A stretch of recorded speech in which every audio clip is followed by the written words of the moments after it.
Welcome to Haunted Story Time with Frank and Diana. I'm your host, Grell.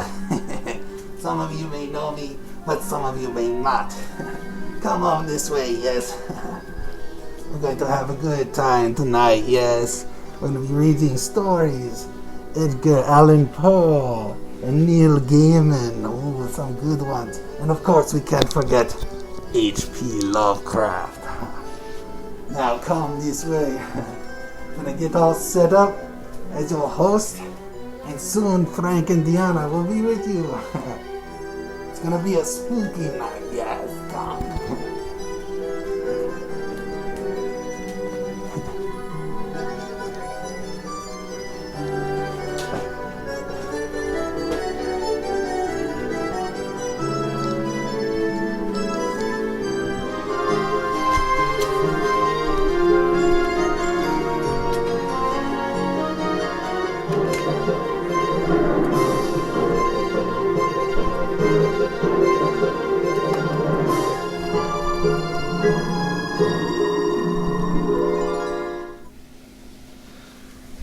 What's up, everybody? How's everybody doing tonight?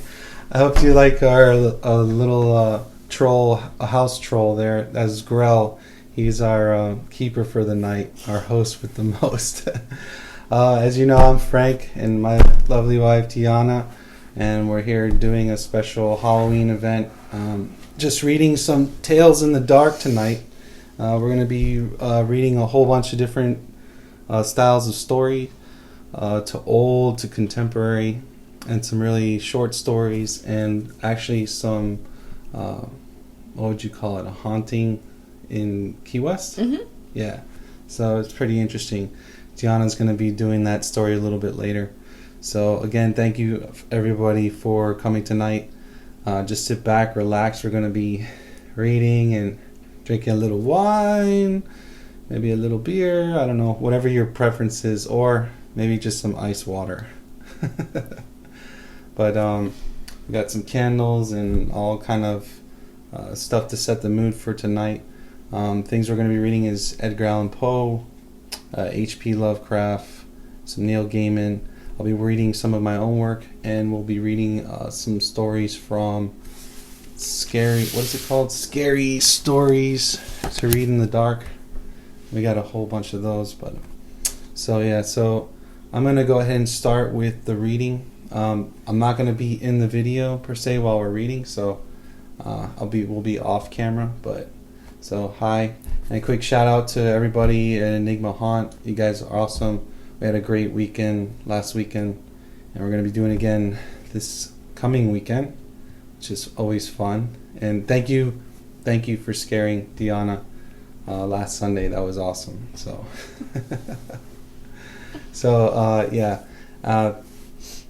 We'll get started, and of course you can always find my work at wolfgangchronicles.com. Okay, so say bye for now, and she'll be back, and we're gonna open up with Edgar Allan Poe, The Tall Tale Heart. Burn your hair? As I almost burned my hair. First things first. Pour a little glass of wine. That's to soothe my voice as I read. And I'll try not to crack too much with my voice. I was shouting and screaming for the last 4 nights, so.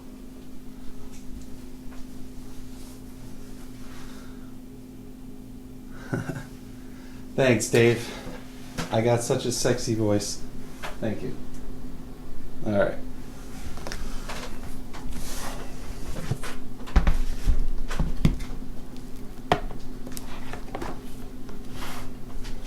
Okay, first reading is of The Tall Tale Heart. Hopefully you can hear my voice through the microphone here. There we go. Tall Tale Heart by Edgar Allan Poe.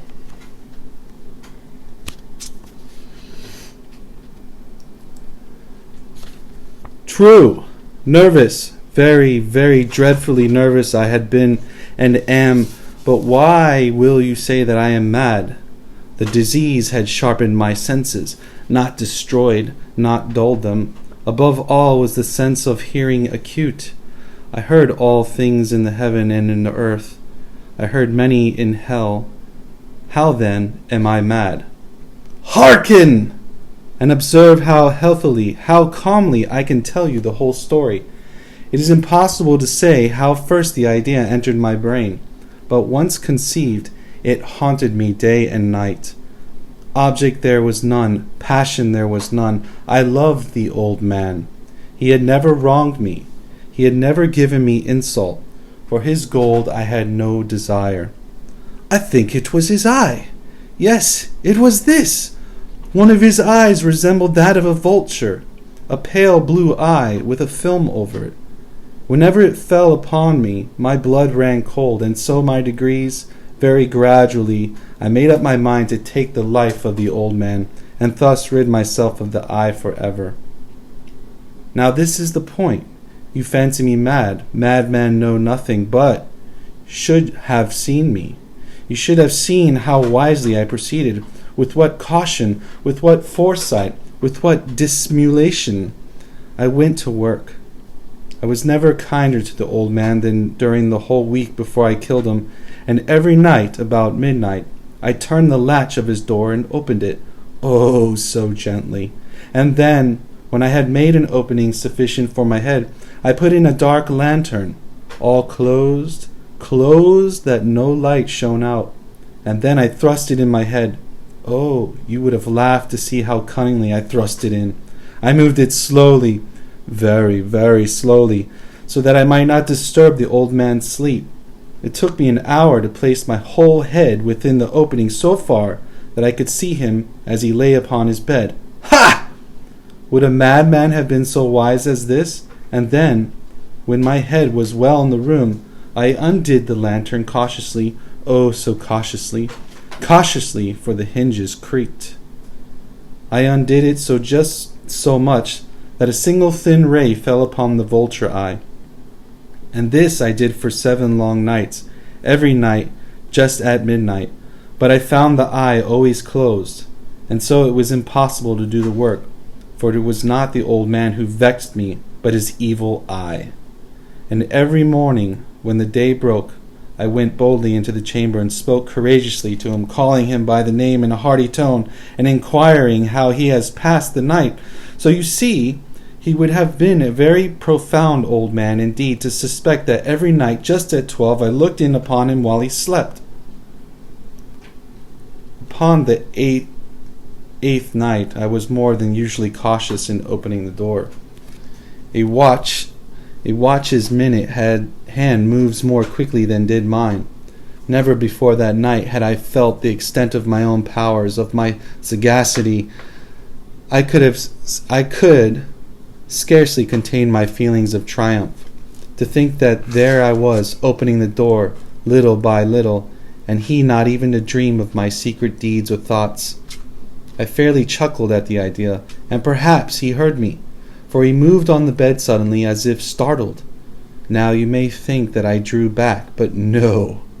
His room was as black as pitch with the thick darkness, for the shutters were close fastened through fear of robbers, and so I knew that he could not see the opening of the door, and I kept pushing on it steadily. I had my head in, and was about to open the lantern, when my thumb slipped upon the tin fastening, and the old man sprung in bed, crying out, "Who's there?"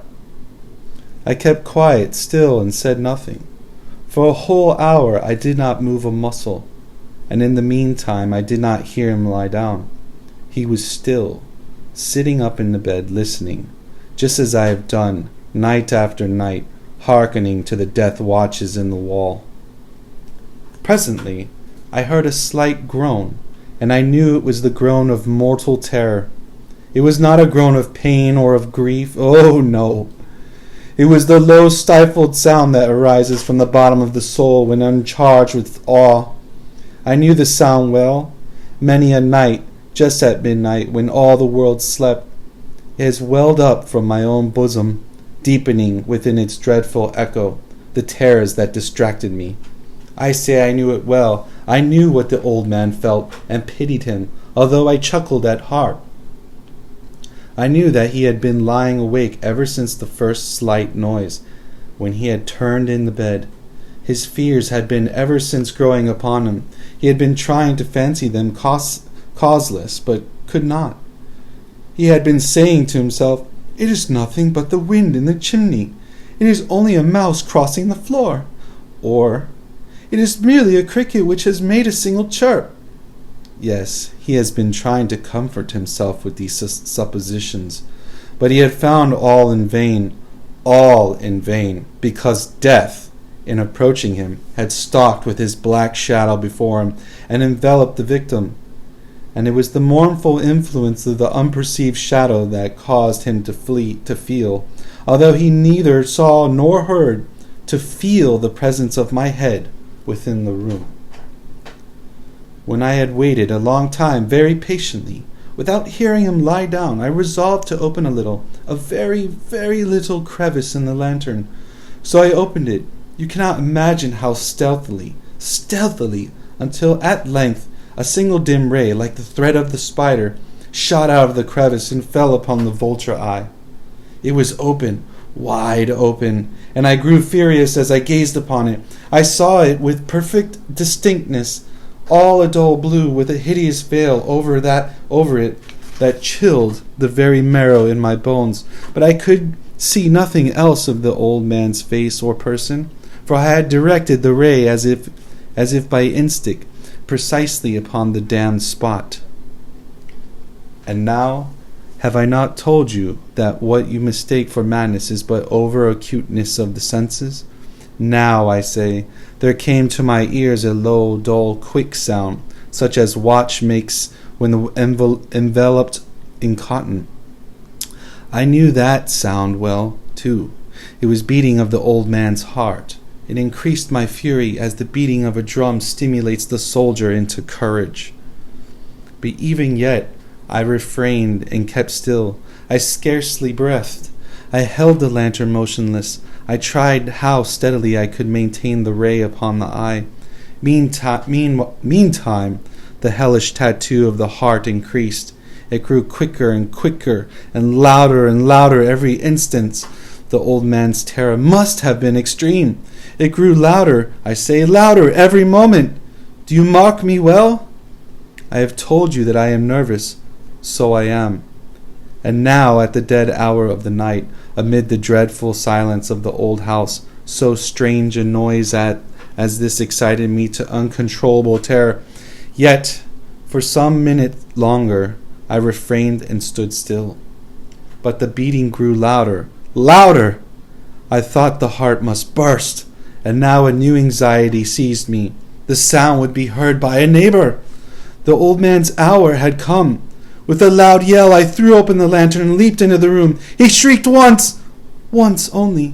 In an instant, I dragged him to the floor and pulled the heavy bed over him.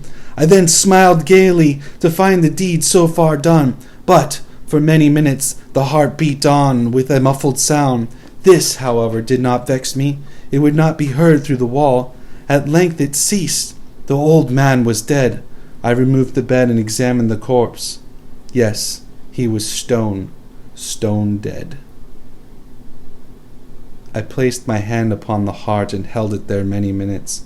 There was no pulsation. He was stone dead. His eye would trouble me no more. If still you think me mad, you will think so no longer when I describe the wise precautions I took for the concealment of the body. The night waned, and I worked hastily, but in silence. First of all, I dismembered the corpse. I cut off the head and the arms and the legs. I then took up 3 planks from the flooring of the chamber and deposited all between the scantlings, and then replaced the board so cleverly, so cunningly, that no human eye, not even his, could have detected anything wrong. There was nothing to wash out, no stain of any kind, no blood spot wherever. I had been too wary for that. A tub had caught all. When I had made an end of these labors, it was 4 o'clock, still dark as midnight. As the bell sounded the hour, there came a knocking at the street door. I went down to open it with a light heart, for what had I now to fear? There entered 3 men who introduced themselves with perfectly suavity of officers of police.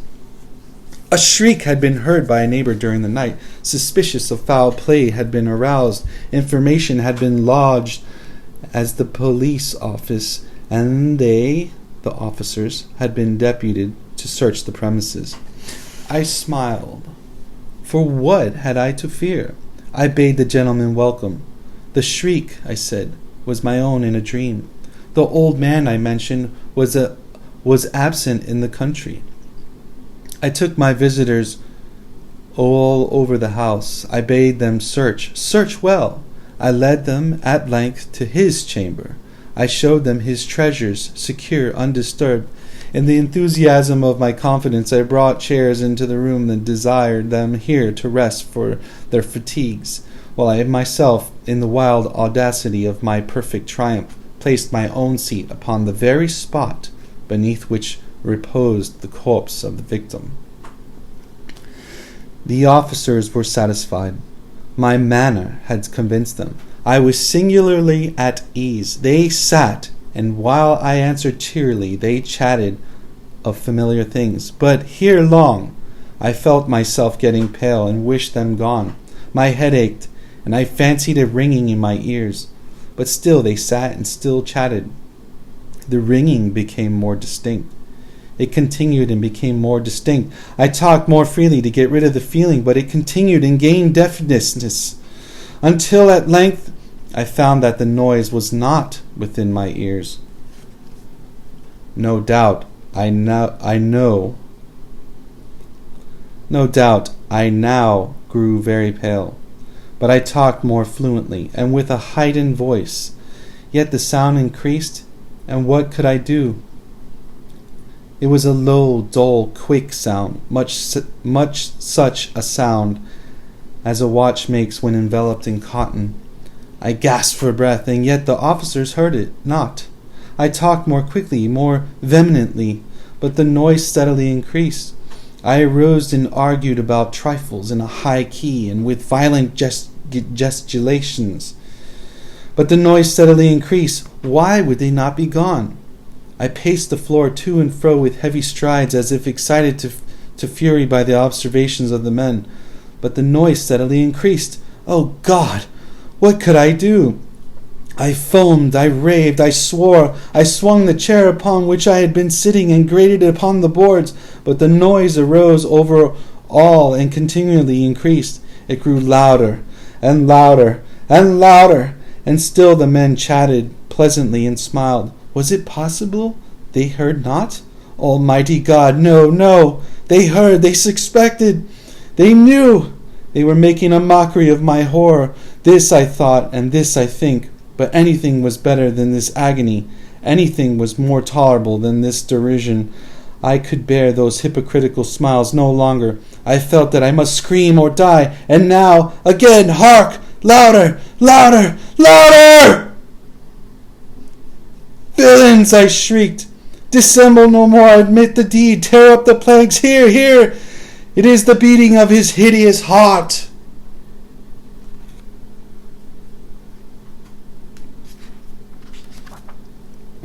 And I will now take a drink.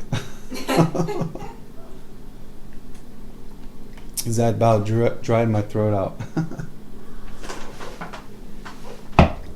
So that was a tall tale heart. Hope you like that one. I'm gonna do another one now. This one is not as much screaming and shouting by me. I promise. But I hope you like that story. I grew up with that story. I've read that story about 1 million times. I'm probably exaggerating that, but no, for real, that's a good story. And if nobody's ever heard it, I'm glad I was able to share that with you. The next author I'm going to read now is Neil Gaiman. Again, one of my favorite authors. There's so many. There's so much to read out there, and the list goes on and on and on. But I do like this one. This one's kind of a puzzle, or should I say, more of like a Twilight Zone-ish type of story. So this is taken from Neil Gaiman's Fragile Things. The story's called Other People. So I hope you like this. After I do this one, I'll take a little break and Deanna's going to read her story. So, and The volume is going in and out a bit. is it? Okay. How about now? How's the volume now? Is it okay? Hope so.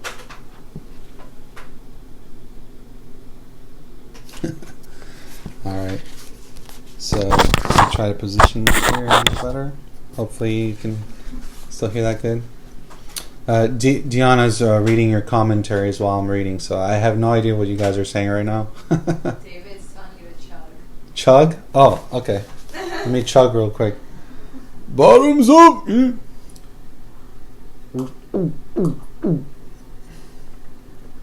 Alright. Alright, this is Other People by Neil Gaiman. Time is fluid here, said the demon. He knew it was a demon the moment he saw it. He knew it, just as he knew the place was hell. There was nothing else that either of them could have been. The room was long, and the demon waited by a smoking brazier at the far end. A multitude of objects hung on the rock-gray walls, of the kind that it would not have been wise or reassuring to inspect too closely. The ceiling was low, the floor oddly insubstantial. "Come close," said the demon, and he did. The demon was rake-thin and naked. He was deeply scarred, and it appeared to have been flayed at some time in the distant past. It had no ears, no sex. Its lips were thin and ascetic, and its eyes were a demon's eyes. They had seen too much and gone too far, and under their gaze he felt less important than a fly. "What happens now?" he asked. "Now," said the demon, in a voice that carried with it no sorrow, no relish, only a dreadful, flat resignation. "You will be tortured." "For how long?" But the demon shook its head and made no reply. It walked slowly along the wall, eyeing first one of the devices that hung there, then another. At the far end of the wall, by the closed door, was a cat of 9 tails made of frayed wire. The demon took it down with one 3-fingered hand and walked back, carrying it reverently. It placed the wire tines onto the brazier and stared at them as they began to heat up. "That's inhuman." "Yes." The tips of the cat's tails were glowing a dead orange. As the demon raised its arm to deliver the first blow, it said, "In time you will remember even this moment with fondness."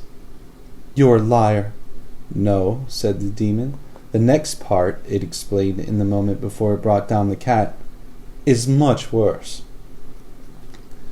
Then the tines of the cat landed on the man's back with a crack and a hiss, tearing through the expensive clothes, burning and rending and shredding as they struck, and not for the last time in that place, he screamed.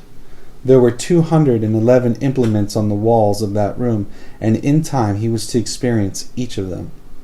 When, finally, the Lazarene's daughter, which he had grown to know intimately, had been cleaned and replaced on the wall in the 211th position, then, through wrecked lips, he gasped, "Now what?"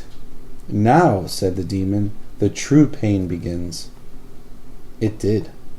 Everything he had ever done that had been better left undone, every lie he had told to himself or told to others, every little hurt, and all the great hurts, each one was pulled out of him, detail by detail, inch by inch.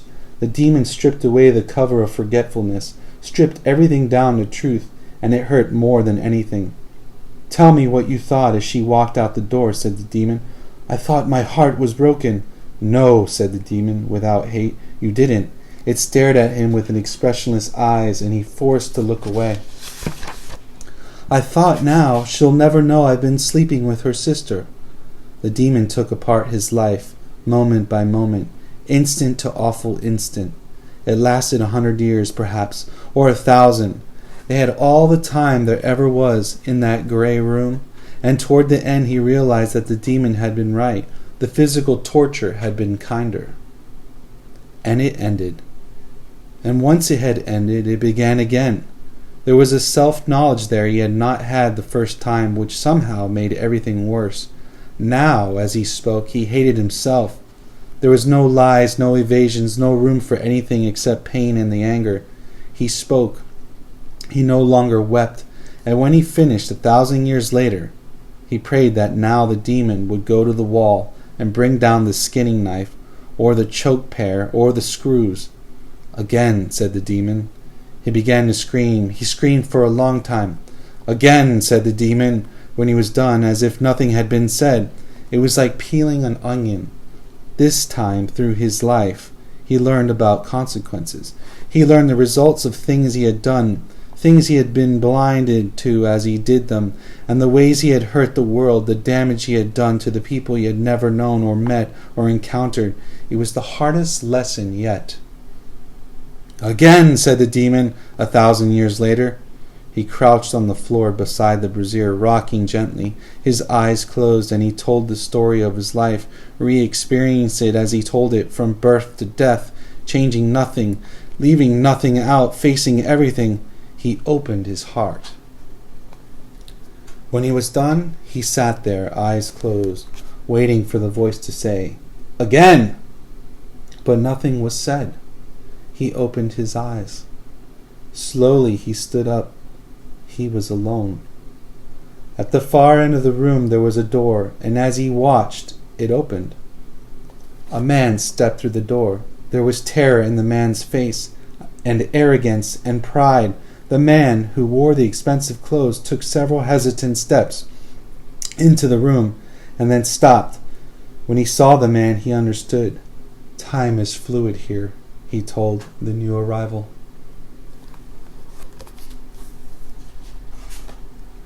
So how's that for a perspective on another reality of other people? So, that was Neil Gaiman. Now it's time for me to take a little break, take another little sip here. And Dion's going to come over here and give us some love at the table of reading. As she chokes and, "Hey, how's it going?" Try not to burn my hair over here on the candles. Are you going to sit there with me? No, I'm going to go over here. Oh. You got it all over here. There you go. Sorry.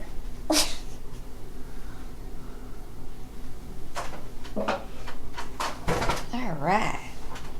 What am I reading? Here. And here's the... Just leave it there. Mm-hmm. Okie dokie. So we're going to read a true story. I don't know where it starts. So this book, or this story, is called Von Kassel, The Secret of Elena's Tomb.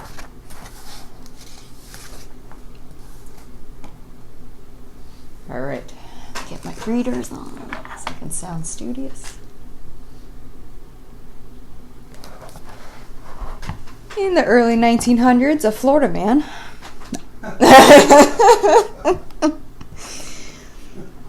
Alright, this story does take place in Key West. See? Pretty.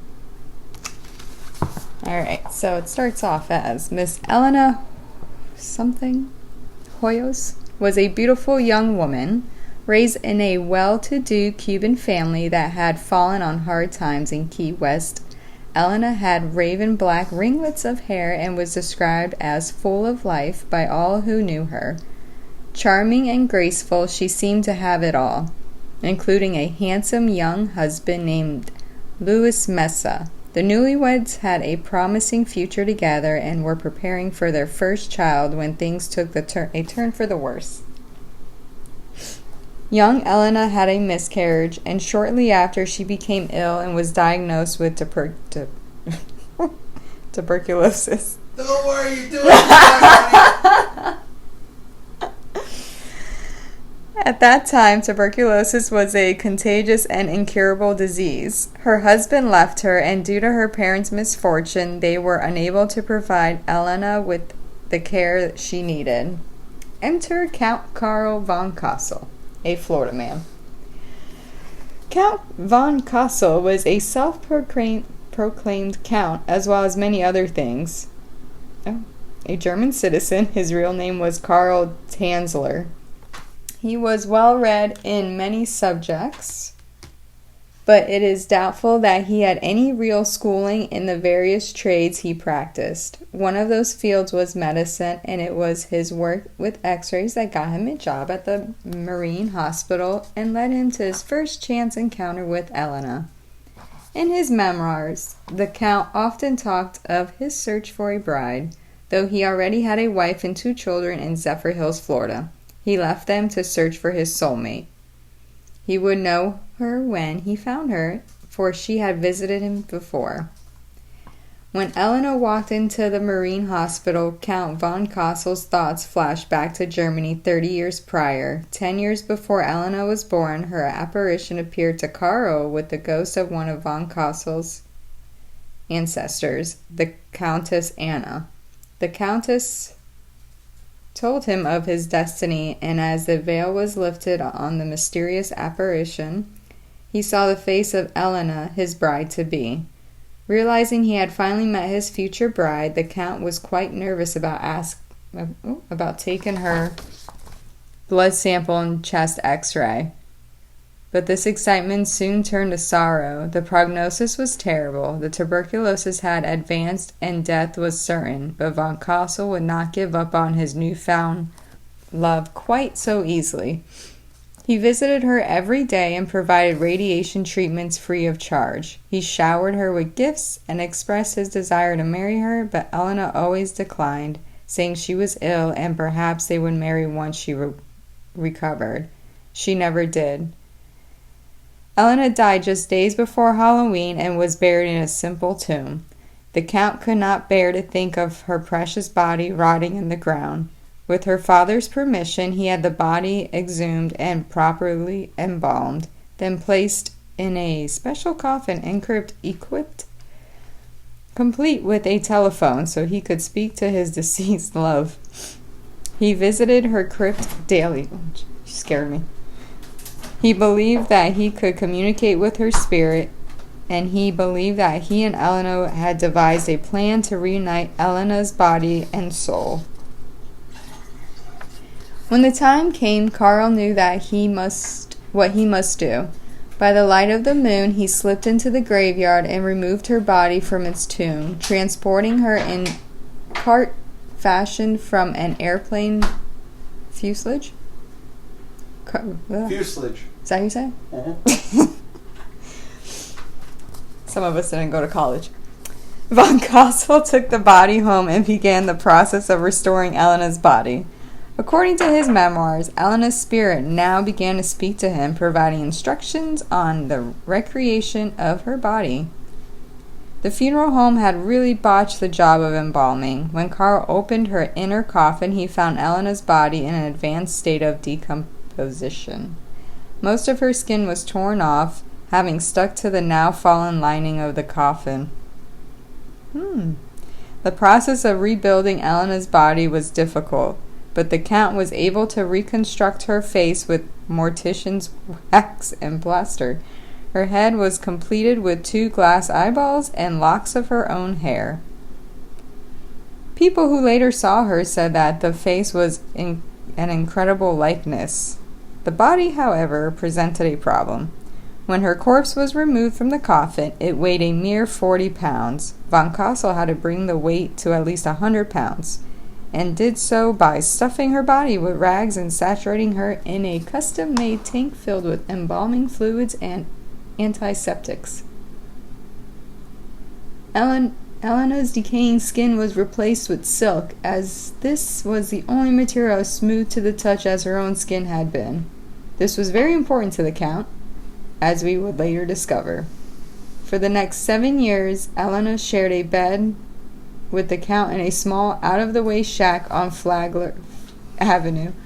Rumors began to circulate around town about the strange happenings in the Count's house, and the stories eventually reached Elena's sister Nana. Nana went to investigate, and upon peering through the Count's window, she stood in disbelief. Count von Kassel sat in the small room playing a melody on the organ. In the bed next to him was a fully constructed Elena, wearing a wedding dress and a ring on her finger. Her sister had been dead for 9 years. Police arrested von Kassel and charged him with wanton and willful destruction of a tomb. Elena's body was placed on display in the local funeral chapel, where over 6,800 people came to see the body. Key West became a media circus, and the story spread around the world. The case never went to trial. A heartbroken Count von Kassel returned to Zephyr Hills and lived just miles from his first wife. He spent his remaining days writing his memoirs. Hours after the Count had fled Key West, a mysterious explosion blew up the crypt he had crafted for Elena, which now stood vacant.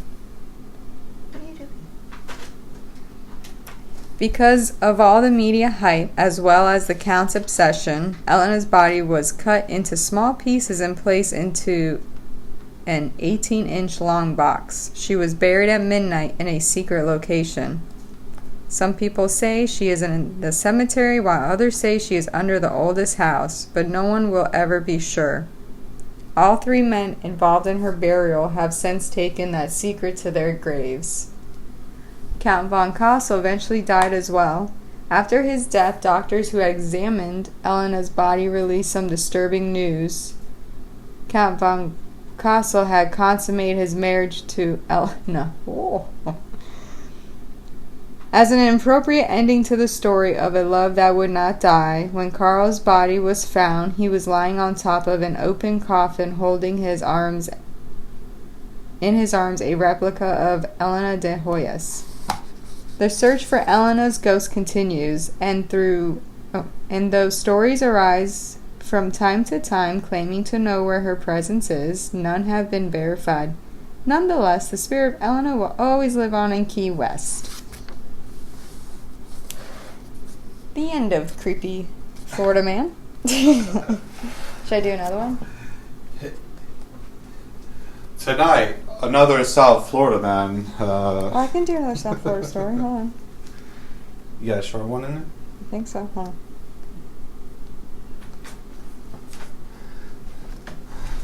Hello, how are you doing? You know, becoming a vampire can be very sexy. Yes. Oh, sorry. Oh, no, stay there. Hold on. I need you for a little bit. As Deanna's sorting her thoughts here and searching through her endless pages of distraught and horror within her grasp, how's it going tonight? What's up, Molly? Dave? Pops, I saw you on there. Bob, I saw you on there. I hope you guys are just chilling, relaxing, having a nice cup or something of yummy deliciousness. I'm drinking Gnarly Head tonight. It's an authentic red blend. Yeah.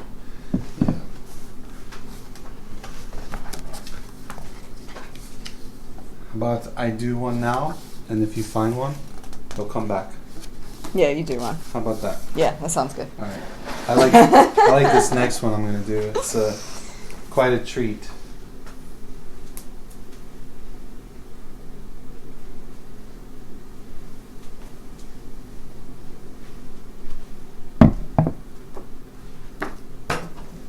All right. All right. This next story is one of the short stories taken from Scary Stories Treasury. These are from the books Scary Stories to Tell in the Dark. I'm pretty sure some of you have probably heard of them before. I don't know if you've read all the stories, but there's a lot, and they're quite short. So, but this one I liked a lot because of the way how it ends. So you have to kind of pick up on how it ends, which is very interesting to me. It's kind of like my style of how things are. All right, take another sip from my goblet here. All right, This story is entitled Bess. That's it. That's all you get. That's the title, Bess. John Nicholas raised horses. He had many horses of all kinds, but his favorite was Bess, a gentle old mare he had grown up with. He no longer rode her, for all she could do now was just amble along. Bess spent her days grazing peacefully in a meadow. That summer, for the fun of it, John Nicholas went into a fortune-teller's booth. The fortune-teller studied her cards. "I see danger ahead for you," she said. "Your favorite horse will cause you to die. I don't know when, but it will happen. It is in the cards." John Nicholas laughed.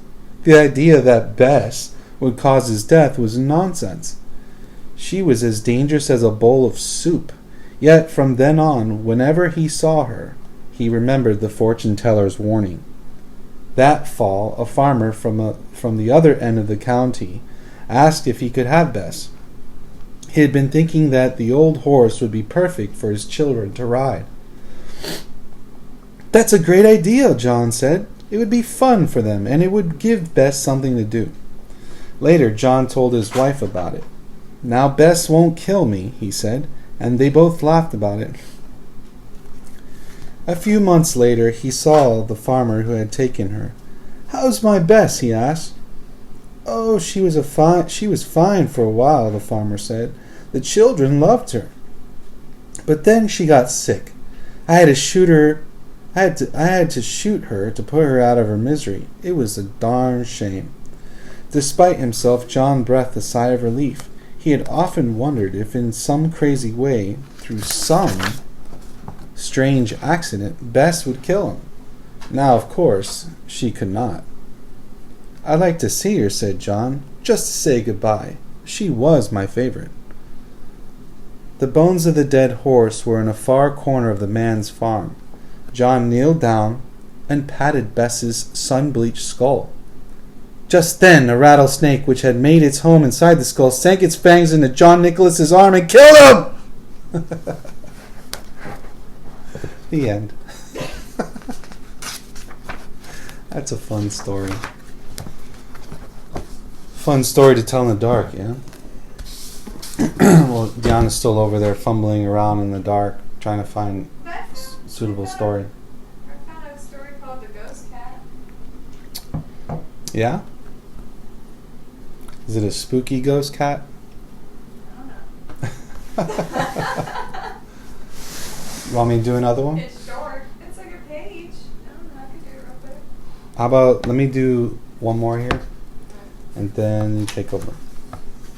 Alright, so now we're going to move on to H.P. Lovecraft, another one of my favorite authors. H.P. Lovecraft.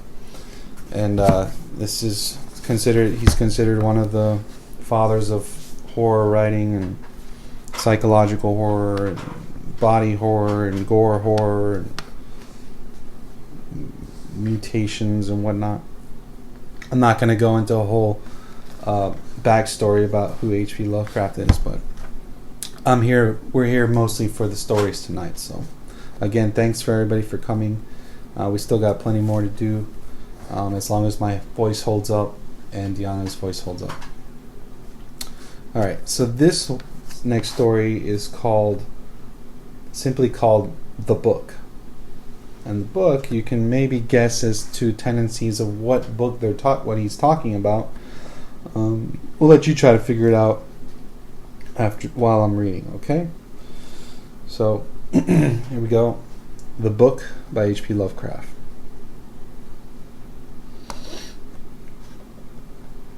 My memories are very confused. There is even much doubt as to where they begin, for at times I feel appalling vistas of years stretching behind me, while at other times it seems as if the present moment were an isolated point in a grey, formless infinity. I am not even certain how I am communicating this message. While I know I am speaking, I have vague impression that some strange and perhaps terrible mediation will be needed to bear what I say to the points where I wish to be heard. My identity, too, is bewilderingly cloudy. I seem to have suffered a great shock, perhaps from some utterly monstrous outgrowth of my cycles of unique, incredible experience. These cycles of experience, of course, all stem from that worm-riddled book. I remember when I found it in a dimly lighted place near the black, oily river where the mists always swirl. That place was very old, and the ceiling-high shelves full of rotting volumes reached back endlessly through windowless inner rooms and alcoves. There were, besides, great formless heaps of books on the floor and in crude bins, and it was in one of these heaps that I found the thing. I never learned its title, for the early pages were missing, but it fell open toward the end and gave me a glimpse of something which sent my senses reeling. There was a formula, a sort of list of things to say and do, which I recognized as something black and forbidden, something which I had read of before in furtive paragraphs of mixed abhorrence and fascination penned by those strange ancient delvers into the universe's guarded secrets, whose decaying texts I loved to absorb. It was a key, a guide, to certain gateways and transitions of which mystics have dreamed and whispered since the race was young, and which led to freedoms and discoveries beyond the 3 dimensions and realms of life and matter that we know. Not for centuries had any man recalled its vital substance or known where to find it, but this book was very old indeed. No printing press, but the hand of some half-crazed monk had traced these ominous Latin phrases and initials of awesome antiquity. I remember how the old man leered and teetered, and made a curious sign with his hand when I bore it away. He had refused to take pay for it, and only long afterward did I guess why. As I hurried home through those narrow, winding, mist-choked waterfront streets, I had a frightful impression of being stealthily followed by softly padding feet. The centuried, tottering houses on both sides seemed alive with a fresh and morbid malignity, as if some hitherto closed channel of evil understanding had abruptly been opened. I felt that those walls and overhanging gables of mildewed brick and fungus plaster and timber, with fishy, eye-like diamond-paned windows that leered, could hardly desist from the advancing and crushing me. Yet I had read only the least fragment of that blasphemous rune before closing the book and bringing it away. I remember how I read the book at last, white-faced and locked in the attic room when I had long devoted to strange searchings. The great house was very still, for I had not gone up till after midnight. I think I had a family then, though the details are very uncertain, and I know there were many servants. Just what the years was, I cannot say, for since then I have known many ages and dimensions, and have had all my notions of time dissolved and refashioned. It was by the light of candle that I read. I recall the relentless dripping of the wax, and there were chimes that came every now and then from the distant belfries. I seemed to keep track of those chimes with a peculiar intentness, as if I feared to hear some very remote intruding note among them. Then came the first scratching and fumbling at the dormer window that looked out high above the other roofs of the city. It came as I droned aloud the 9th verse of that primal lay, and I knew amidst my shudders what it meant. For he who passes the gateways always wins a shadow, and never again can he be alone. I had evoked, and the book was indeed all I had suspected. The night I had passed the gateway to a vortex of twisted time and vision, and when morning found me in the attic room, I saw on the walls and shelves and fittings that which I had never seen before. Nor could I ever after see the world as I had known it, mixed with the present scene, with always a little of the past and a little of the future, and every once familiar object loomed alien in the new perspective brought by my widened sight. From then on I walked in fantastic dream of unknown and half-known shapes, and with each new gateway crossed, the less plainly could I recognize the things of the narrow sphere to which I had so long been bound. What I saw about me, none else saw, and I grew doubly silent, aloof, lest I be thought mad. Dogs had a fear of me, for they felt the outside shadow which never left my side. But still I read more, in hidden, forgotten books and scrolls to which my new vision led me, and pushed through fresh gateways of space and being and life patterns toward the core of the unknown cosmos. I remember the night I made the 5 concentric circles of fire on the floor, and stood in the innermost one chanting that monstrous litany the messenger from Tartary had brought. The walls melted away, and I was swept by a black wind through gulfs of fathomless grey with the needle-like pinnacles of unknown mountains miles below me. After a while there was utter blackness, and then the light of myriad stars forming strange alien constellations. Finally I saw a green litten plain before me, and discerned on it the twisted towers of a city built in no fashion I had ever known or read or dreamed of. As I floated closer to that city, I saw a great square building of stone in an open space, and felt a hideous fear clutching at me. I screamed and struggled, and after a blankness was again in my attic room, sprawled flat over the 5 phosphorescent circles on the floor. In that night's wandering there was no more of strangeness than in many a former night's wandering, but there was more of terror, because I knew I was closer to those outside gulfs and worlds than I had ever been before.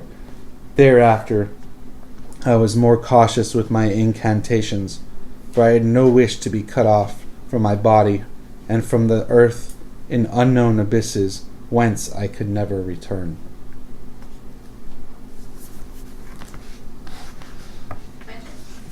So that was the book, and obviously Lovecraft is referring to the Necronomicon, so that's a tribute to Nigmahant's curse, very relative to the context that relates to that whole haunted house, the book, the Necronomicon. It all stems from, or can stem from, such things like that. Oh my god. She scared me. So now Diana, there's a doll that running away. So Diana now is going to take over. She's going to read another true story for you. A spooky true story. That's like a page. Page. Should I read another one? No, that's fine. Okay. Give my throat a break. Okay. Alright. This one is called Haunted Hemingway, the Ghost Cat. Kitty, kitty, kitty. Alright. How did she get in here? I thought you closed the doors before coming to bed. Nick wasn't angry, just a little surprised at the cat's presence. I did close the doors, Joanne said. Maybe she was hiding under the bed. Nick and Joanne lived at 907 Whitehead Street. The 1851 house is best known as the home of Ernest Hemingway, but over the years the house has played host to a number of feline celebrities. Most cats have 5 toes on each front foot and 4 toes on each back foot. Genetics and inbreeding can cause additional digits, making the cats polydactyl. Did I say that right? In the scientific world, or simply Hemingway cats in Key West. Ernest was given his first 6-toed cat by a sea captain, and many of the more than 60 cats living on the property today are descendants of the original. Guess he didn't do the snip breeding program. Hemingway owned the home from 1931 until his death in 1961. but spent less time there after he purchased a residence in Cuba following his divorce from Pauline in 1939.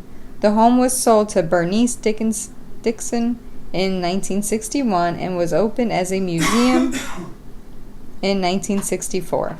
It was during the early 1960s that Nick and Joanne De Lorenzo, a little visitor here, had the pleasure of renting a room above the old carriage house at the former Hemingway estate. It seemed innocent enough when it first happened. Nick and Joanne were lying in bed when a black and white tuxedo cat decided to join them. She hopped on the mattress between their feet and proceeded to walk across Nick's legs until she was comfortably perched at his chest level. Paws kneading and motor purring, the cat was in heaven.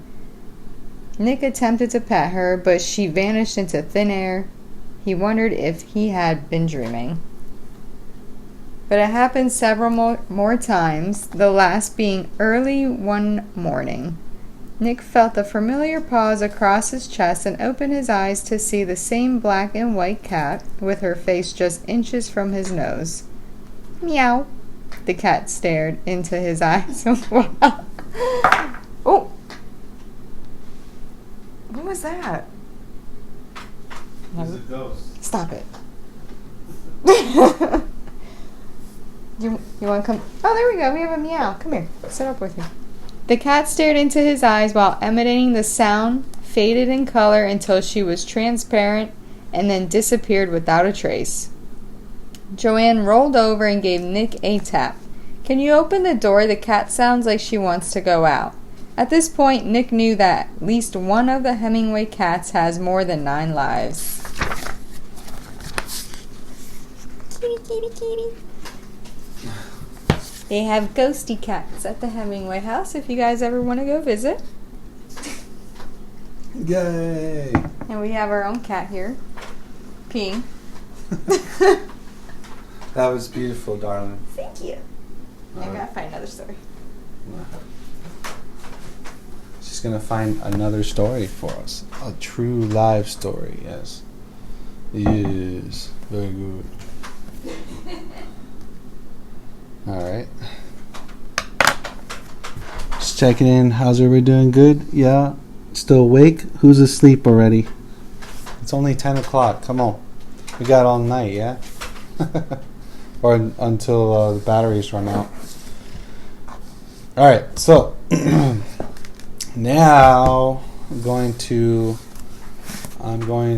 do a reading from one of my own works, recent release, my latest full-length novel from Inquisition. I'm not going to tell you what chapter this is coming from or where in the book that it's coming from, so hope you enjoy it. I did have a great time writing this book, and so here we go. This is excerpt reading taken from Inquisition, book 2 of the Wolfgang Trilogy. Yes. All right. I'll try to do this in character tones.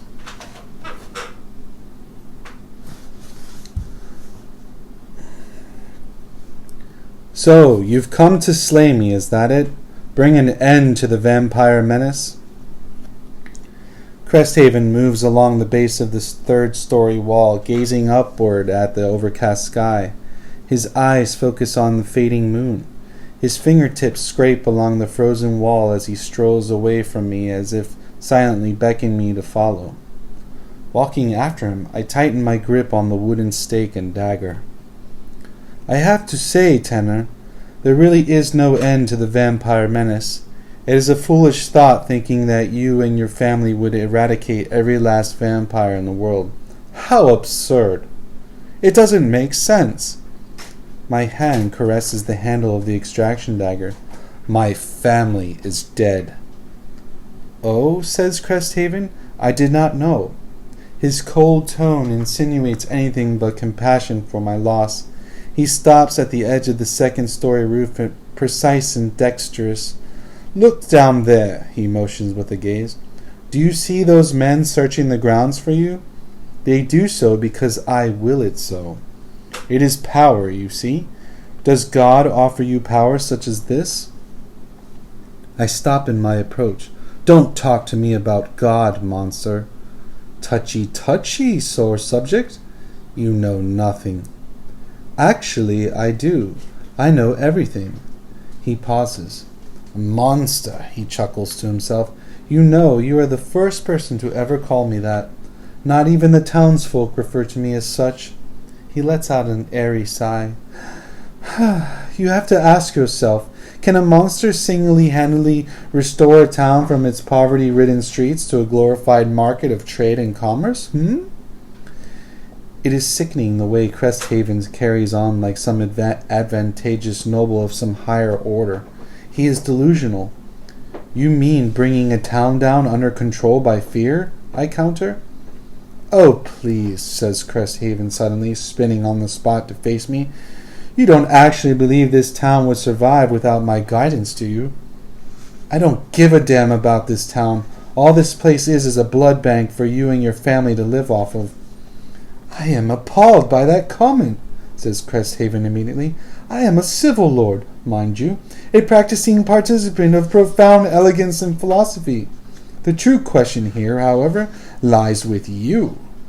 The real monster, gallivanting about the countryside, destroying the natural order of things. Tell me, sir, what is the real reason you have come here? I unloosen the strap of my fur cloak, letting its restricting fabric slip to the floor. Counselor sent me to collect your blood. Counselor? Collect my blood? Ha! The fool! The assassin sent the hunter to do his dirty work. How ironic. I suppose he is upset about his daughter, no doubt. I watch Cresthaven's facial expression contort into a series of smirks as he begins stringing one sentence to another. It is his own fault she is dead. He knew the terms. And to think a black blade would dare ever conceive children. Such a barbaric life, such brutality. What could he have ever offered her anyway? A life of villainy? No, of course not. Cresthaven clicks his teeth together while shaking his head. What does he plan to do with my blood anyway? Display it as one of his trophies? It is useless to him, and it is useless for you to be here. Suddenly, Cresthaven's expression turns to a serious tone. Unless, perhaps. No, it's not possible. I have heard enough. I take a step toward Cresthaven and he eyes me with an amusing look. Quite a man you are. Always ready to stop talking and kill the vampire. You know, it doesn't have to be this way between you and I. We were friends once. Why not rekindle that union once again? Why not share the wealth and restoration of this town? I'll continue bringing this town good fortune and prosperity, and you'll keep my reputation? Well, that too, I suppose. It coincides with keeping your life. Enough, I say angrily, raising my weapons to strike. Stop, says Cresthaven. Eyes glowing red, he holds his hand out before me, preventing me from moving closer. You know, some humans say vampires are cursed, while some human scientists claim the blood of a vampire is diseased. Has it ever occurred to anyone, in that matter, what the vampire thinks? He lowers his hand and his eyes return to their cool blue composure. The energy force against me falters. We vampires believe our state of being is a blessing. By who? Satan? You don't believe me. Well then, come if you dare. He brushes past me and I am unable to raise my wooden stake against him. Not because of his power, but because I am compelled by his words. What the hell was he talking about? I follow after him, watching him seemingly glide across the rooftop while I step through fresh powdered snow. We move around the base of the third-story building, around the corner he originally appeared from, and toward an entirely different side of the estate. Cautiously, I watch his back, ready for retaliation. We then stop in front of a small-sized door that is large enough to fit one person in at a time. With the snow falling lightly around us, he motions his hand at the door and responds with a click, followed by a loud groaning creak. "Come, learn the truth, my friend," says Cresthaven, with a smile before passing through the threshold. Looking over my shoulder, then at the door, I reluctantly follow, second-guessing my better judgment. This is dangerous. My father would turn over in his grave if he knew what I was doing. He would scold me till the sunset, and all through the night I whisper under my breath, "Diana, give me strength."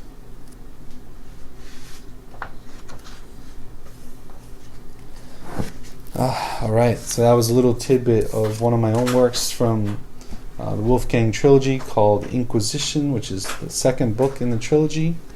I am currently working on the third one, have been for quite some time. Hopefully that'll come out sometime next year.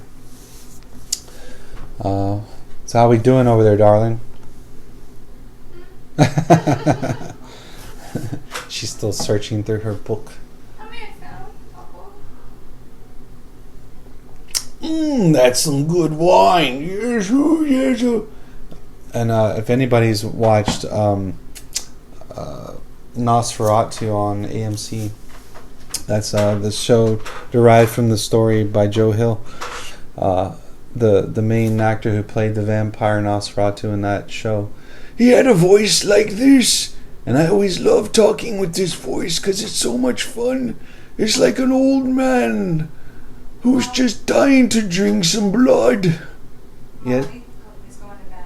She has to Oh, wake up at okay. 4 a.m. Oh, that's fine. Good night, Molly. Thanks for being here. I'm going to continue to keep reading, so if any of you wish to come back and peruse the stories, I do still have a special story or excerpt to read at the end of this special night. So now, since Diana does not, oh, she's got something. All right, so I'm just gonna give my voice a break again. I got a couple stories. Oh, she's got a couple. Okay. By all means, my love. All right, Diana's gonna take over. You gonna sit here with me? Yeah, I'm just gonna.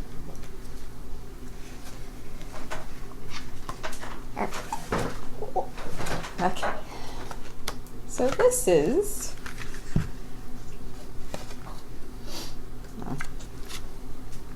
Ghosts and Gravestones in St. Augustine, Florida. Okay.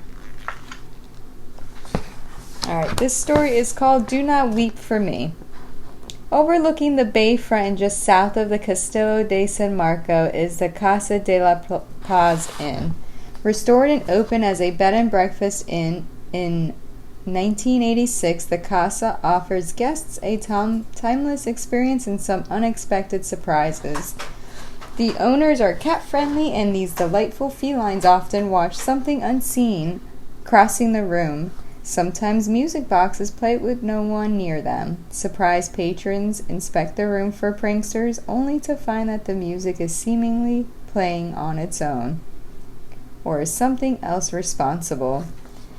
Sightings of a woman began in 1985 during construction of the inn. A carpenter and crew were seated in the kitchen when the image of a woman dressed in black walked past them and up the steps. They were so convinced she was real that they ran up the steps after her, thinking she was a visitor in the wrong place. She could not be found in the house. In 1986, the innkeeper, Harry, was conducting a class that involved a local author reading excerpts from his book. As Harry spoke, someone noticed a woman descend the stairs behind him, carrying a suitcase and wearing vintage travel clothes. She unsuccessfully tried getting around Harry as he made his remarks and went back up the stairs. A few moments later, she returned to the steps and then retreated upstairs for the last time. When Harry finished, a woman who had seen the whole thing walked up to him and declared, "That was very rude of you." Harry looked puzzled as she continued, "It was rude of you not to let that woman pass by you on the stairs. Do you treat all of your guests that way?"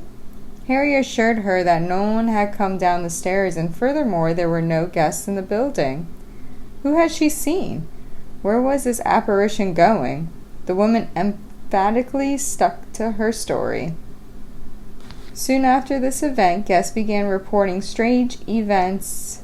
Objects moved in their rooms, odd noises were heard, and glimpses of moving figures were seen from the corner of the eye. Several guests mentioned hearing a knock on their door in the middle of the night, and a female voice saying, "Is it time to go yet? Is it time to go?" The bravest guests would get up and peer out their door into an empty hallway, but most would just pull the covers higher and somehow try to sleep. Wahaha. If you guys ever want to stay at the Castello San Marco in St. Augustine to experience these wonderful ghosts, there it is. Alright. The next story is about the lighthouse in St. Augustine.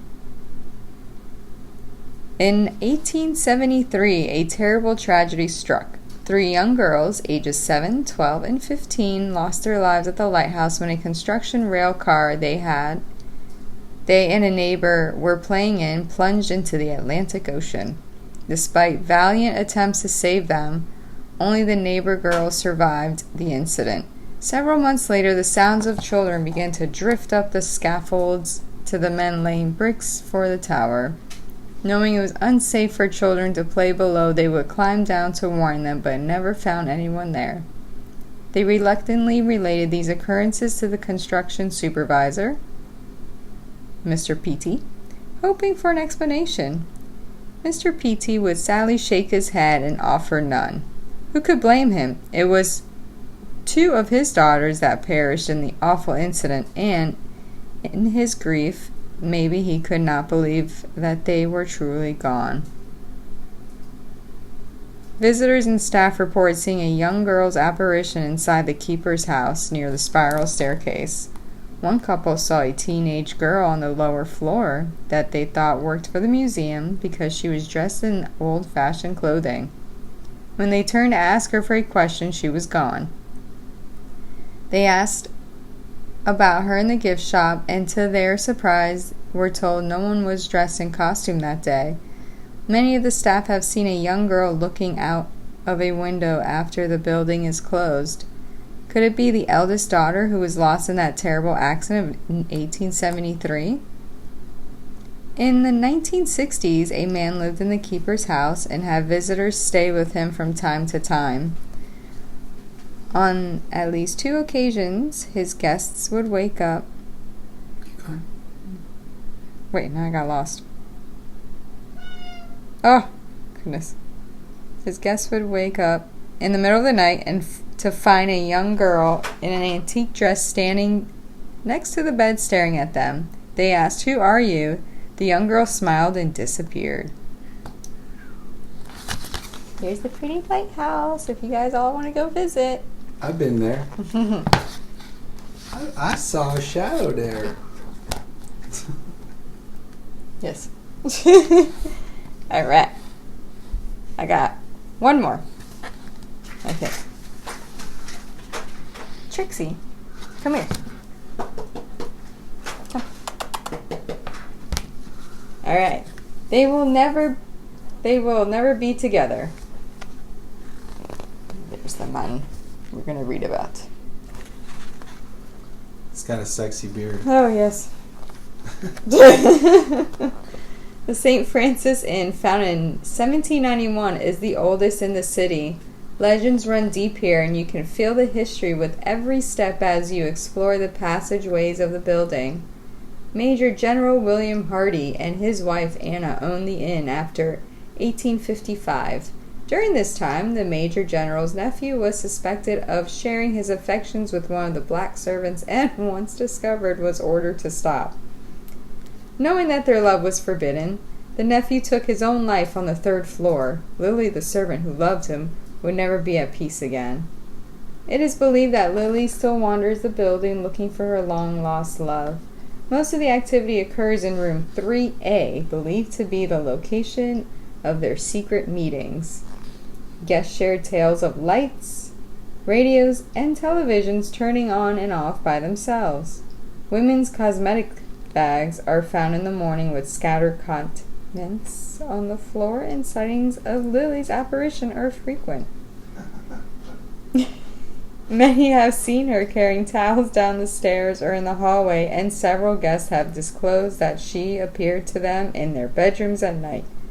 Paranormal fans eagerly flock to the site, hoping for a glimpse of Lily and a brush with the supernatural. Huzzah! Spooky. Huzzah! See, these are places y'all could visit. Hey, even though we like doing the whole haunted house thing and putting on a show and all that, you still have to experience real haunted places and have that experience, and to really be creeped out. I had that once. I think it was in New Orleans, right? Yes. With the plot, there was a little girl ghost that pushed a ball out of my hand, which was pretty awesome. It was freaky, but it was awesome at the same time. And I thought that was a great, fantastic experience. So I think what do we do? It was like a ghost hunting or something. Oh man, I forgot. Yeah, it was.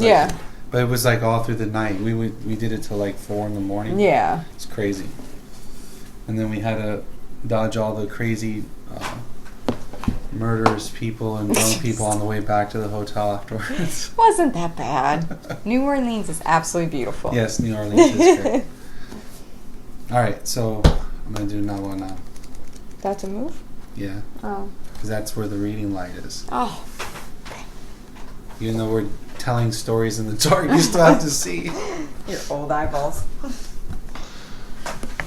I don't know how they did it with candlelight, because that shit hurts your eyes. Alright, so I'm going to do another story by H.P. Lovecraft. Boom. Again, another wonderful horror writer. So many things have been spawned from H.P. Lovecraft's works. One of them obviously being the Necronomicon and everything that relates to that, and Cthulhu and otherworldly things. So this is one of his earlier writings, which is called Dagon or Dagon, or however you want to pronounce it.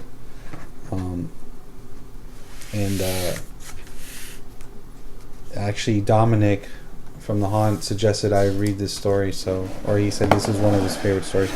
So I'm going to do this one. So I'll try to do it without coughing. Trying to pace my voice here. All right. I can jump in if you need me to. Okay. All right. Dagon from H.P. Lovecraft. I am writing this under an appreciable mental strain, since by tonight I shall be no more, penniless, and at the end of my supply of the drug which alone makes life endurable. I can bear the torture no longer, and shall cast myself from this garret window in the squalid street below. Do not think from my slavery to morphine that I am a weakling or a degenerate. When you have read these hastily scrawled pages, you may guess, though never fully realize, why it is that I must have forgetfulness or death. It was in one of the most open and least frequented parts of the broad Pacific that the packet of which I was supercargo fell a victim to the German sea raider. The Great War was then at its very beginning, and the ocean forces of the Hun had not completely sunk to their later degradation, so that our vessel was made a legitimate prize, whilst we of her crew were treated with all the fairness and consideration due us as naval prisoners. So liberal, indeed, was the discipline of our captors, that 5 days after we were taken, I managed to escape alone in a small boat with water and provisions for a good length of time. When I finally found myself adrift and free, I had but little idea of my surroundings. Never a competent navigator, I could only guess vaguely by the sun and stars that I was somewhat south of the equator. Of the longitude I knew nothing, and no island or coastline was in sight. The weather kept fair, and for uncounted days I drifted aimlessly beneath the scorching sun, waiting either for some passing ship or to be cast on the shores of some habitable land. But neither ship nor land appeared, and I began to despair in my solitude upon the heaving vastness of unbroken blue. The change happened whilst I slept. Its details I shall never know, for my slumber, though troubled and dream-infested, was continuous. When at last I awakened, it was to discover myself half sucked into a slimy expanse of hellish black mire, which extended about me in a monotonous undulations as far as I could see, and in which my boat lay grounded some distance away. Though one might well imagine that my first sensation would be of wonder at so prodigious and unexpected a transformation of scenery, I was in reality more horrified than astonished, for there was in the air and in the rotting soil a sinister quality which chilled me to the very core. The region was putrid with the carcasses of decaying fish and of other less describable things which I sought protruding from the nasty mud of unending plain. Perhaps I should not hope to convey in mere words the unutterable hideousness that can dwell in absolute silence and bear immensity. There was nothing within hearing and nothing in sight save a vast reach of black slime, yet the very completeness of the stillness and the homogeneity of the landscape oppressed me with a nauseating fear.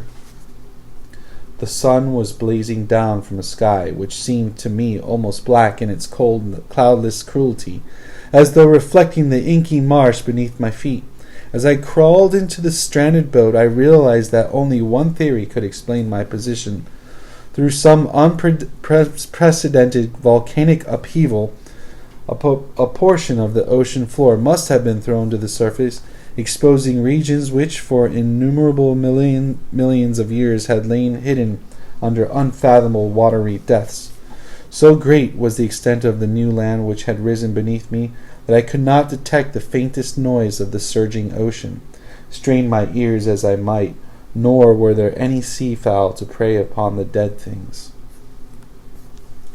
For several hours I sat thinking or brooding in the boat, which lay upon its side and afforded a slight shade as the sun moved across the heavens.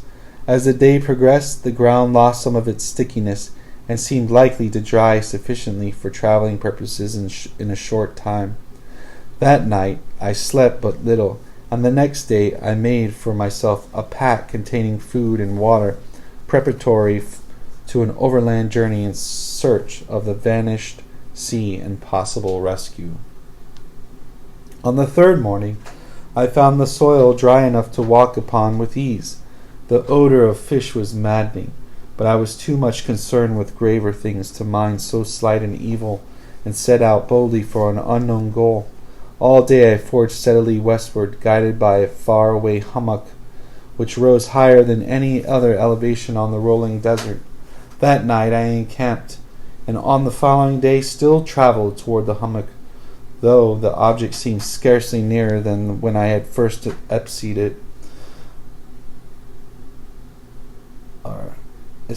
it. By the fourth evening I attained the base of the mound, which turned out to be much higher than it had appeared from a distance, an intervening valley setting it out in a sharper relief from the general surface. Too weary to ascend, I slept in the shadow of the hill. I know not why my dreams were so wild that night, but here the waning and fantastically gibbous moon had risen from above the eastern plain. I was awake in a cold perspiration, determined to sleep no more. Such visions as I experienced were too much for me to endure again, and in the glow of the moon I saw how unwise I had been to travel by day. Without the glare of the parching sun, my journey would have cost me less energy. Indeed, I now felt quite able to perform the ascent with which had deterred me at sunset. Picking up my pack, I started for the crest of the eminence.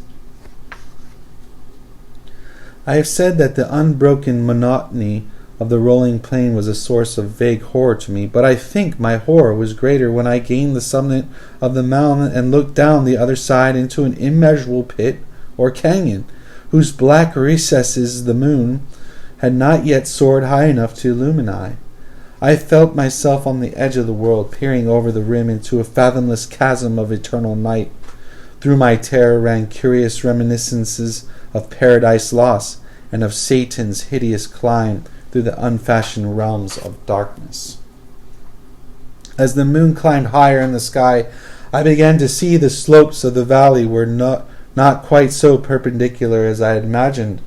Ledges and outcroppings of rock afforded fairly easy footholds for a descent, whilst after a drop of a few hundred feet the declivity became very gradual. Urged on by an impulse which I cannot definitely analyze, I scrambled with difficulty down the rocks and stood on the gentler slope beneath, gazing into the Stygian deeps where no light had yet penetrated.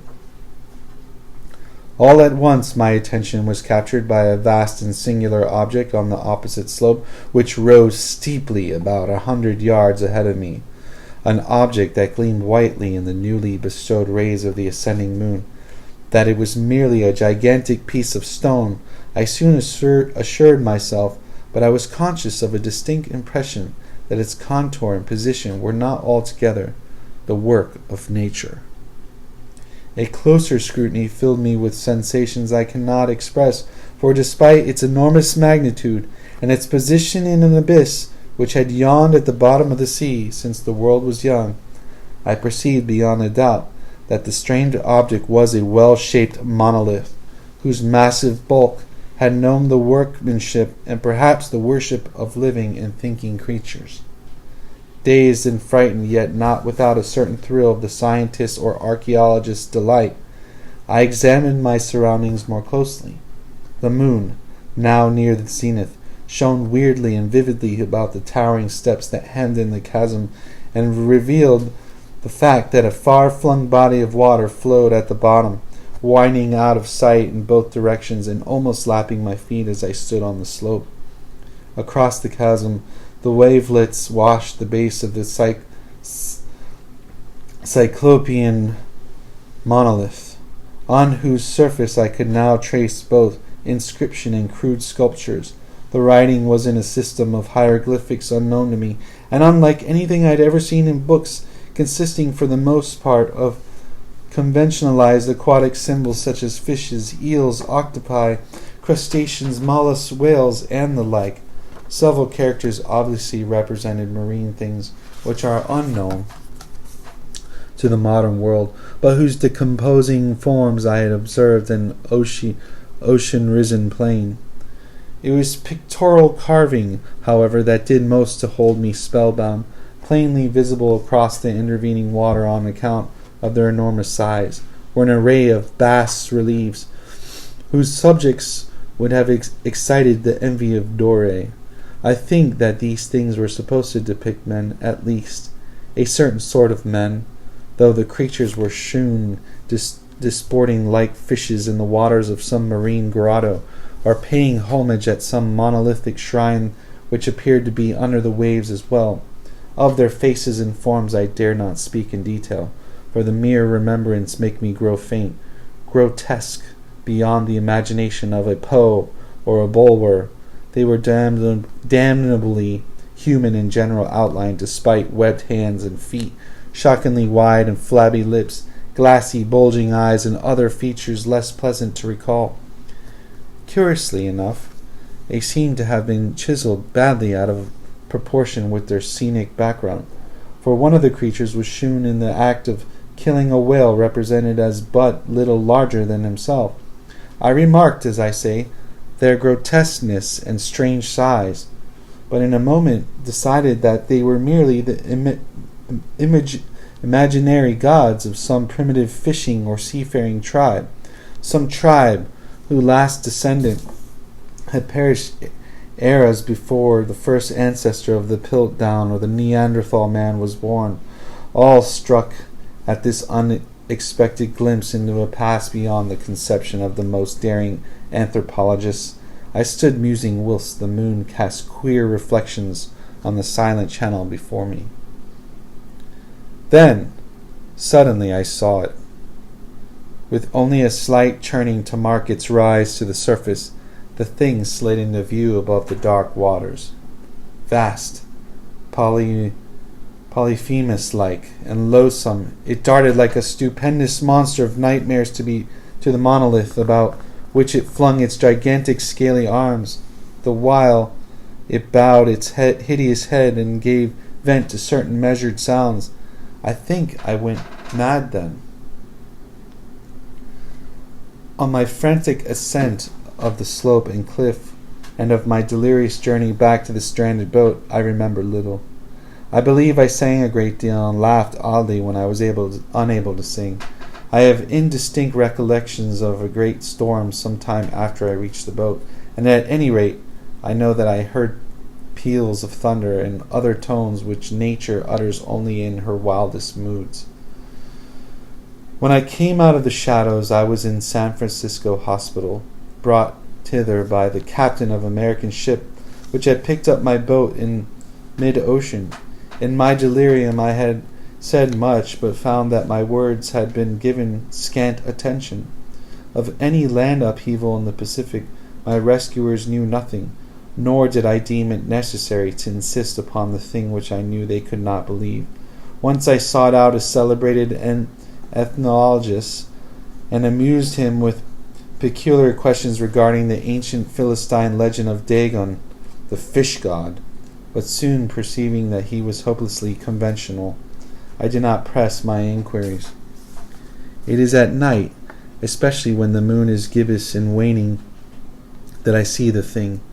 I tried morphine, but the drug has given only transient surcease, and has drawn me into its clutches as a hopeless slave. So now I am to end it all, having written a full account for the information or the contemptuous amusement of my fellow men. Often I ask myself if it could not all have been a pure phantasm, a mere freak of fever as I lay sun-stricken and raving in the open boat after my escape from the German man-of-war. This I ask myself, but ever does there come before me a hideously vivid vision in reply.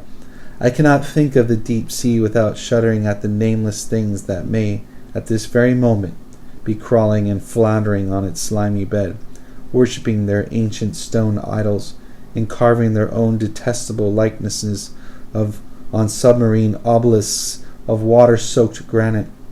I dream of a day when they may rise above the billows to drag down into their reeking talons the remnants of puny war-exhausted mankind, of a day when the land shall sink and the dark ocean floor shall ascend amidst universal pandemonium. The end is near. I hear a noise at the door, as of some immense slippery body lumbering against it. It shall not find me. God, that hand! The window! The window!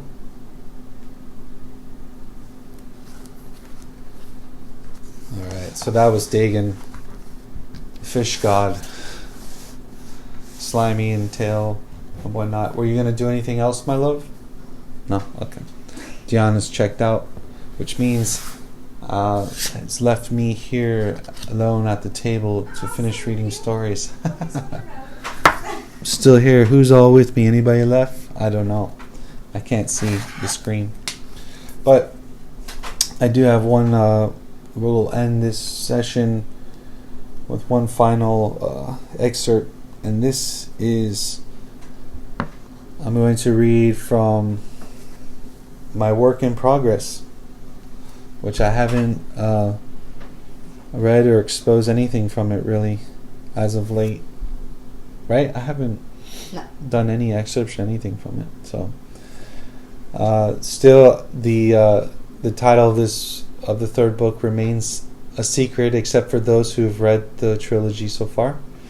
And it'll remain that way. So I'm not going to reveal the title as of yet. But this is I am going to read the prologue to the final book of the Wolfgang Trilogy. So I hope you enjoy it. I'm going to take a sip here. Wet my palate a little bit, my throat. I think this is the most talking I've done ever in one standalone period. No, you don't really talk much. Sure I do. Not really. You're quiet. Even. I think others beg to differ. Well, they just hear you screaming. Alright. Trixie's all curled up in your lap. You're ready to go to sleep. Is everybody asleep yet? I'm still awake. I'm still watching the flames of the candle flickering. Why don't you have some more wine? The wax. We'll be going to Shit, sleep. I'm almost finished that bottle. No, you got half. Okay. Oh, very good. Well done. Don't make that face. Come on.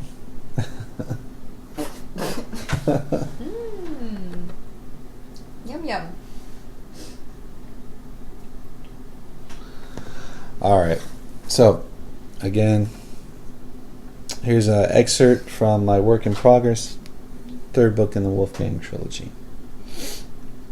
Prologue. Dorian. Day 16. Moaning rises from the darkness. I hear it all around me, in the walls, in the floors, in the ceiling. Hello? Who's there? No one answers except the silence of the dank cold in which I lay. Hard stone presses against my face. I taste it on my lips and tongue. These things I shouldn't feel, yet here I am, feeling. I thought for certain the last time would be the end, something sharp, piercing my skin. A loud, plangent clang echoes from somewhere beyond. A hallway, perhaps? Louder than I can stand. It shakes my soul awake, passing through my layers of skin, fascia, and bone. It drills into my core, turning my stomach like rusty gears. My body aches with a pain I cannot subdue. The memories overwhelm me, flooding my thoughts with tears and convoluted images. A flashback. Mother. I can smell her hair, the peonies decorating the strands woven around her head. She is cowering behind me as I stand defiant, protecting her, calming her, yet I am batted away like a useless doll. Watch, boy! Remember this day as the day your mother lost her humanity, says the masked demon in the red robes. Stag horns protrude from the top of his head like a demon. Fangs appear under the mask as he leans in to give her the eternal kiss. A sharp pain ignites my stomach again, and as I writhe in agony. It's been 16 days since my nightmare began, the day I was abducted by vampires, the ones called the Carnal Risi, and I fear it won't be over any time soon. Wakey, wakey, echoes a voice from somewhere that sounds like a hallway. It triggers the moaning again that seems to come from all directions at once, even from the floor I sit on. The words I hear are like 1,000 souls trapped in a prison, begging for forgiveness and release. Help me! Please, I'm trapped! The pain, oh, the pain! I attempt to open my eyes, but the flickering flame is too much at first. The light is unbearable as my eyes adjust. A burning torch drips embers beyond a set of metal bars. Slowly, my body comes around. What is this place? Whose voices were those? The loud metallica sound from before left a dull ache throbbing in the temples of my skull. I am cold yet sweating, as I know I have succumbed to some fever. My hands and feet burn with an insatiable itch. Dry and cracked, I examine my bandaged hands, scabbed over from the wounds in each palm. Now, irritated, they weep with infection. I squeeze my hands in frustration, and immediately the pain returns, searing deep into my muscle and bone like a hot knife. It travels up my wrists and through my elbows, and suddenly I remember the iron spikes driven through my hands and feet as if it were just happening. Shaking, I crawl to the bars glistening in the torchlight and press my face against the condensation, straining my eyes to see down the hallway. There is nothing and no one, just the grey solitude of stones layered thick upon one another. Shadows dance along the walls, depicting faces of torment and pain. Are those people?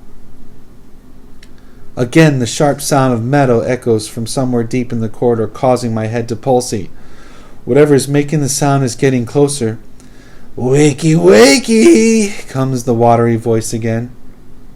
I strain my eyes in the dark. Those are definitely faces moving. "Hey!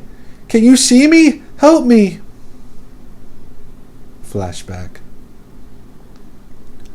I remember the last time I saw my father, Tenor. The way he screamed my name as the Colonel Risi stole me away from the depths of Elysian's ruins. It was painful to hear the unforgettable love a father holds for a son, that terrible feeling of abandonment. I remember the horrible ride through the countryside, every bump, splinters in my face, bruises on my head. The moments the Colonel Risi stopped along the way, removing the lid from my coffin for fresh air, day in, day out. I never saw the sun. "Why are you doing this to me?" I cried one day, knowing very well they wouldn't tell me. Every day they fed on my blood to satiate their hunger. Why they never made me drink their blood, I do not know. They made me watch as they turned Joachim and my poor mother into vampires, but never me. I was spared. I was their prize. I was the one thing they came for, and there was no escape. I remember the beatings, the terrible power they possessed. They did it to exact revenge for their fallen comrades, to strike back against the lineage that has hunted and destroyed their kind for centuries.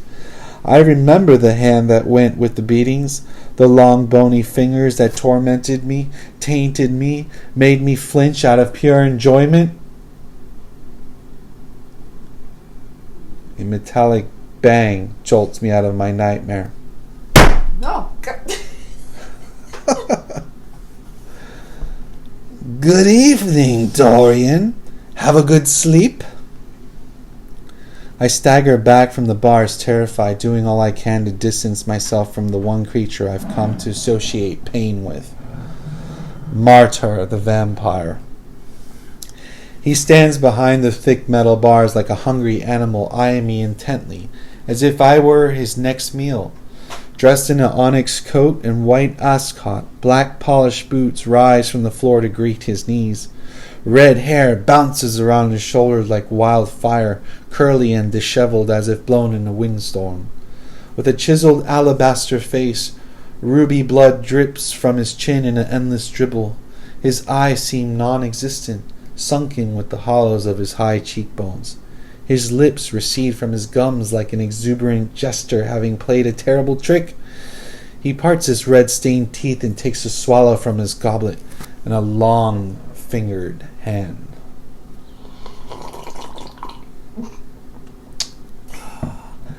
Ah, now that is refreshing. Blood of the wasted youth. He pauses, finishing the last of it, and turns towards me, frowning. Such a long face you have. I say nothing as I cower against the wall, my fingers tracing the many holes running up and down my neck. I stopped counting days ago.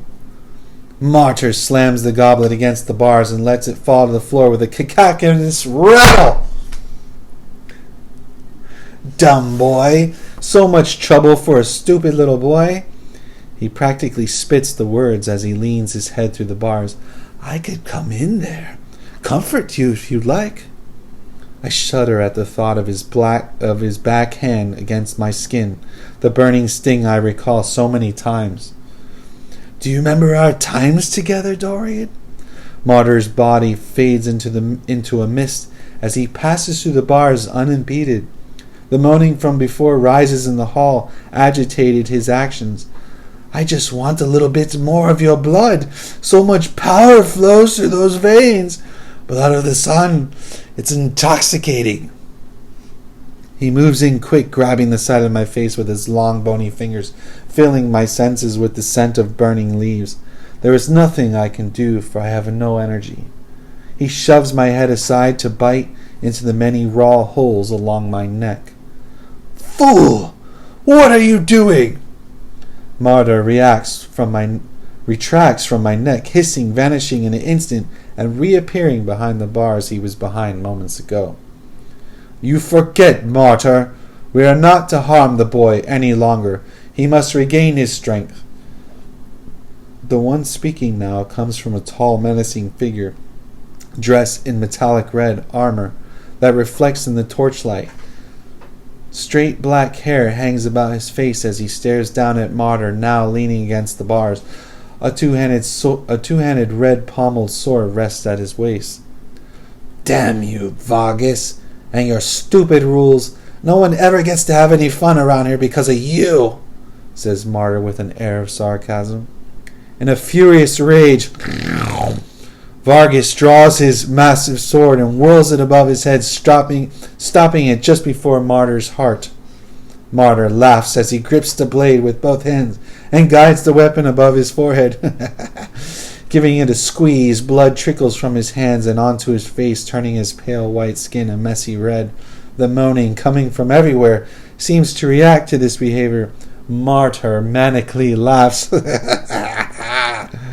Vargas, you're always so dramatic. A smirk spreads across Vargas's lips.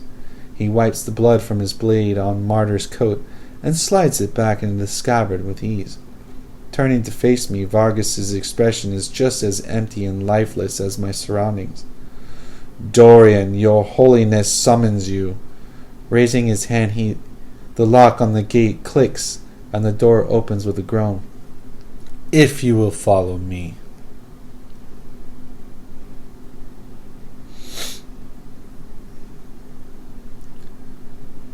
His Holiness. With no choice but to obey, I collect what little strength I have left from the floor and step into the dim orange light of the dungeon hall, wandering. Strategically forced to walk in the middle of two vampires, Vargas leads the way as Martyr follows closely behind me. I can hear him breathing and sniggering behind me, lusting in the background for the blood he nearly had a taste of. I shudder at the thought of his fangs digging into my shoulders, sucking the precious lifeblood from me like so many times before. I stagger as vertigo passes over me. Using my hand to brace myself against the wall, I realize what I thought to be faces moments earlier are actually skulls. Gazing to the floor, it is the same. Empty eye sockets and missing jawbones stare up at me. Entire skeletons form the solid foundation of this god-forsaken place. Vargas stops and turns to face me with an expression cold and indifferent. I can carry you. His towering figure stares down at me, piercing me with his yellow eyes. No, I can manage, I say, holding out my hand and shaking my head. With a grunt and a judgmental gaze towards Martyr, he continues on without saying a word. I didn't do anything, mumbles Martyr behind me as we move forward, listening to the wails and moans of this strange dungeon, a place I have no doubt come to dread in the little time awake here. So there's a little snippet from the third book of the Wolfgang Trilogy. And that concludes our broadcast tonight. Trixie, our cat, has fallen asleep almost, pretty much. But, again, thank you all for coming. Cheers to all of you on a wonderful Halloween season, yes. So many more days of haunting and horror and things that go bump in the night. Have any last words, Tiana? No. Well said. Thank you for coming. Cheerio. And here's some final music to close out the night. Thanks, guys, and I'll see you soon.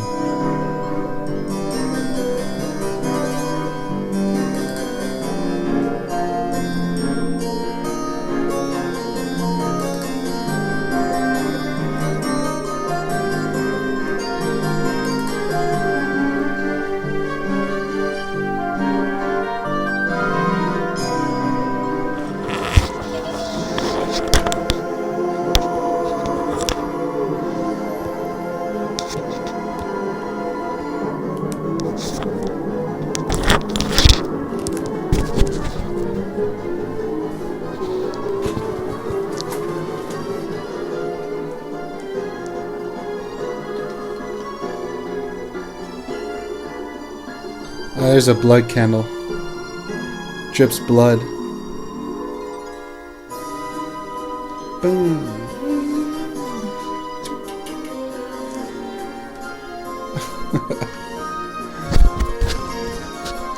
Our little official sacrifice for tonight.